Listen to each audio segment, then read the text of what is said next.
Bree's working on it. Okay.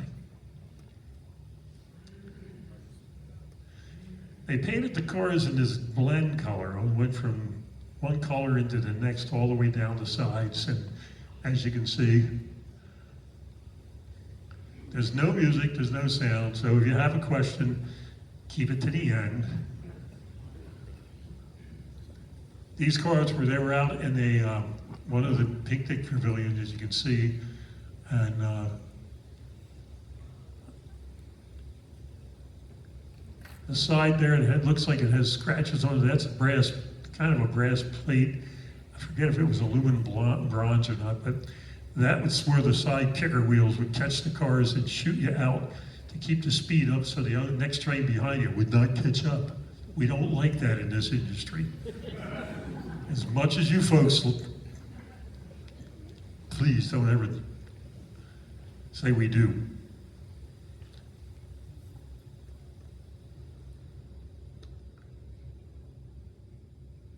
I went around to each different color car, obviously, and it's just, try to stay awake here, folks. It's going to get a little better, seriously. See the tuck and roll upholstery? Yeah, you don't see that anymore. How many of you have buttons off the seat sides and seat backs? I know you people got it.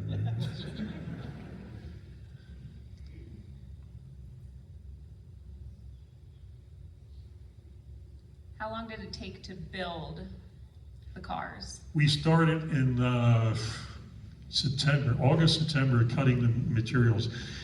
The chassis on the Beast, Noli was so concerned about the size of this roller coaster and how fast they were estimating it was going to go, that the chassis had to be built up. We wanted to make them stronger. Now there's a main rail that runs on both sides of the car, down where your feet are. You could look, you would probably see it, but you wouldn't recognize it unless it was off the car. We call it a Z-bar. It's aluminum extruded piece. If you look at the end, it looks like a Z. We normally get them at 3/8 thick. We had to order a bigger size because we were concerned about, number one, the height and speeds it was going to reach. So they had to order it, and it was 9/16 thick aluminum. And we had to order like 50 pieces of 25-foot long. And we had that stuff for years afterwards. The Kings Island ended up buying it all from us because they said, well, if you've got it and it's in raw form, we'll just buy it from you and we'll make the part as we need it. So this was just shots all down the park, and sorry for the quick panning on things. I was very patriotic at that moment.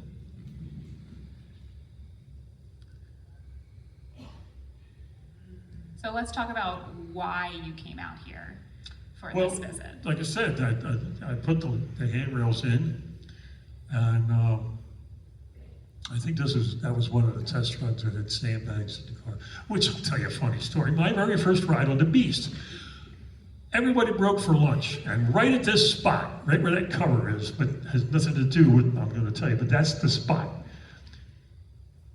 One of the guys in the maintenance, Charlie Wright, been here for a long time, worked on the Scooby-Doo, which is now the Woodstock, also worked on the Racer.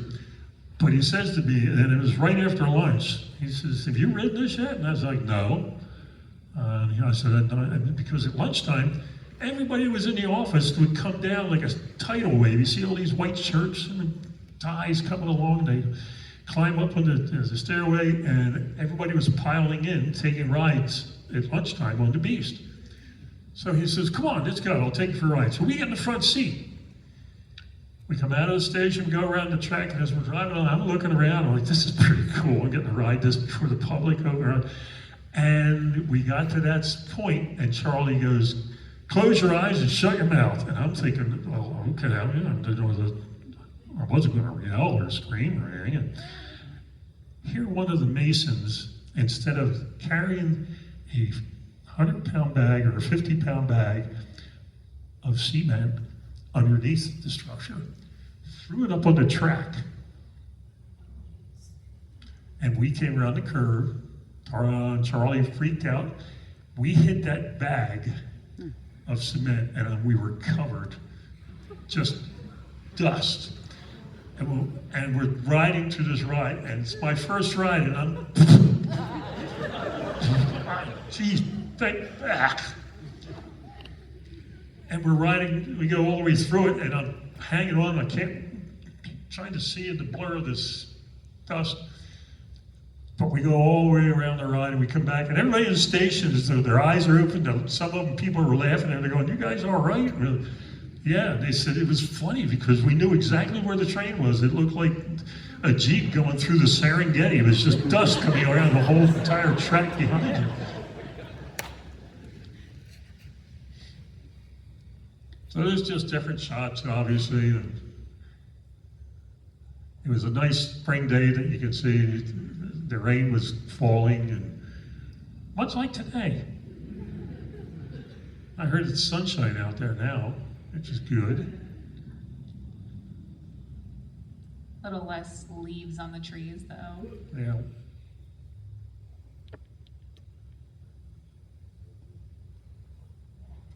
So that was my very first ride. And then months later, when Mike Boodley started working for me, Mike in 1974 held the world's record for endurance on a roller coaster. He rode the Coney Island Cyclone for like 3.5 days. He did the Guinness World Record thing. And there's pictures of Mike as he's trying to get out of the car, and he's just like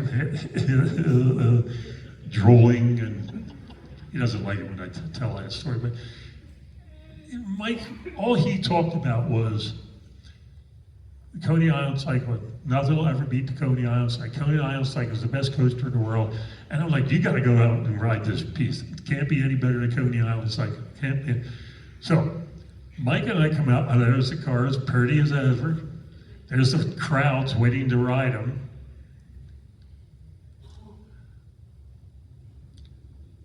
So as the summer goes along, Mike says, "Hey, let's go ride some roller coasters for a week. Let's take a week's vacation."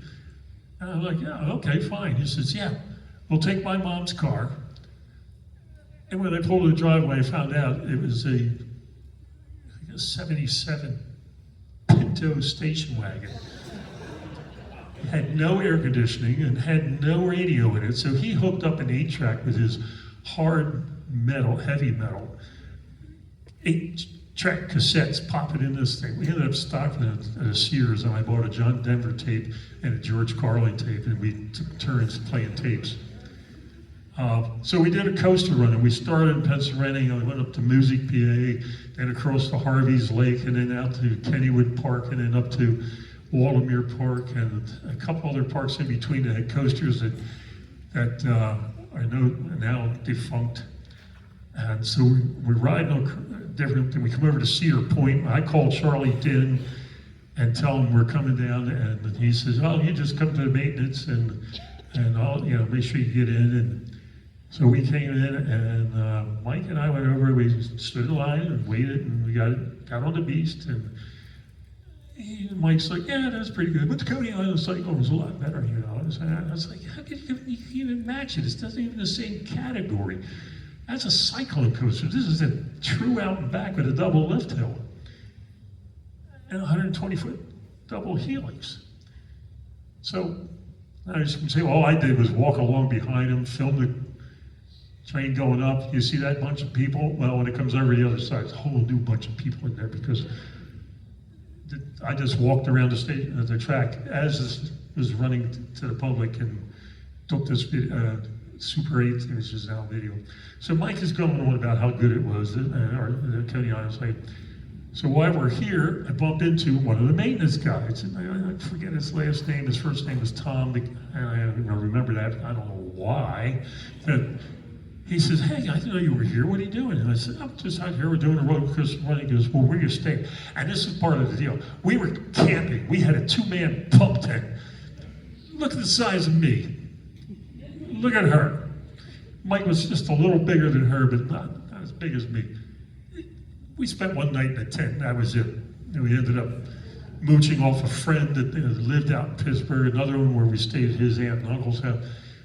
But we were bumping into Tom, and he goes, "What are you guys doing tonight?" And I said, "Well, Yeah, we're probably gonna go over to the campground, see if we can get something, and Mike's like, I'm gonna sleep in the back of the car, I'm gonna sleep in that tent. All right. Tom says, just come to my house, I got an extra room, you guys can, one can have the bed, the other can sleep and take a sleep night on the floor. So we spent the night at his house, jumping off the deck into his pool, because it was a hot, steamy, buggy night. And so that was one of the fun things. Then when we came back the next day, Tom said, oh, I'm working third shift, stick around. So we did. And I kind of knew why he asked to stick around, and I didn't tell Mike. So we go up on the Beast.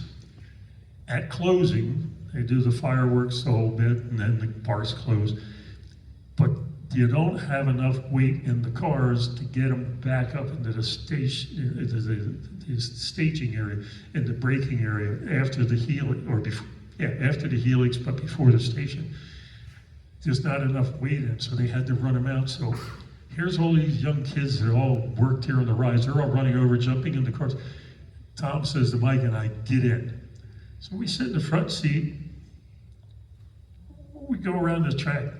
No lights and no brakes, because they needed the speed to get it all the way up the next hill, around the helix, and then in.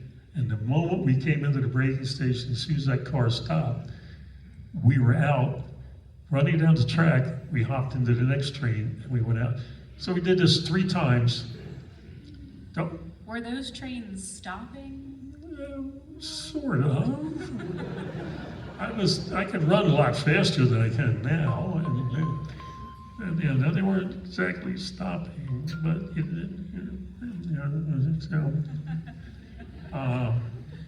anyways, when we were done, Mike was like, "This is the greatest ride in the world. It's wonderful. It's amazing. They should run it without the brakes all the time." And I'm like, no, I don't think they want to do that to the general public. So Mike fell in love with the Beast, but I'm sure he has his other favorite coasters. In fact, I should call him and ask him sometime. I haven't talked to him in a couple of months, but that was one of the fun experiences. Going back to my very second time I was here, when I came back out to retune everything, my boss said, just stay there for a couple of days, make sure that everything's okay. You know, as he put it, hold the park's hand just in case they get worried about something with the trains. So I did, and that's where the first time I bumped into the maintenance fellow, Tom, and he said, it was just him and I, and he's like, hey, I got to hang out until closing. What are you doing for dinner? I said, I don't know, I was just gonna grab something, one of the stands. So go to a stand, we get a bunch of hamburgers and fries and the drinks. And he said, come on, I know a great place to have dinner. I said, oh, okay, I'll follow you. We go over to the Eiffel Tower, and we go up the elevator to the platform where you get off and you look over. And I'm thinking, why are we going up here? I don't remember picnic tables here. He goes around, he unlocks the door, undoes the bolt, tells the security guard up there that we're gonna be inside. He says, yeah, okay. Goes inside, locks the bolt, goes over, climbs up the ladder, and opens up a hatch. And he takes the food, and I climb up, the two of us sitting up on top of the Eiffel Tower with the hatch open, looking down at the park with all the lights going on, the tracer lights along the coasters.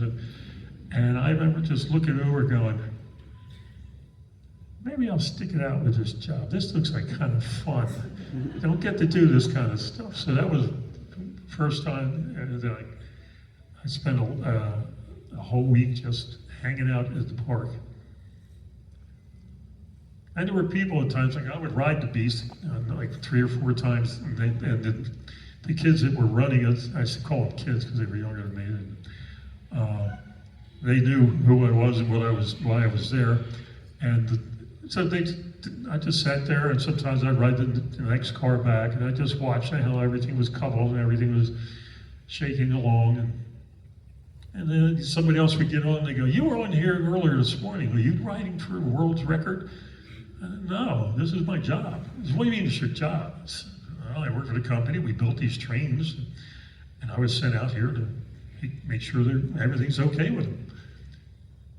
how do you get a job like that? I said, I don't know. I just came here till I found a better job, and I'm thinking I'm gonna like this. Trust me, I didn't plan any of this. I never planned to buy a company, do anything. But I'm so glad that things happen to you for reasons I can't explain. And you meet the most amazing people, and you're going to meet a couple of them after us that are very special to the Beast. And there's people in this amusement industry that are just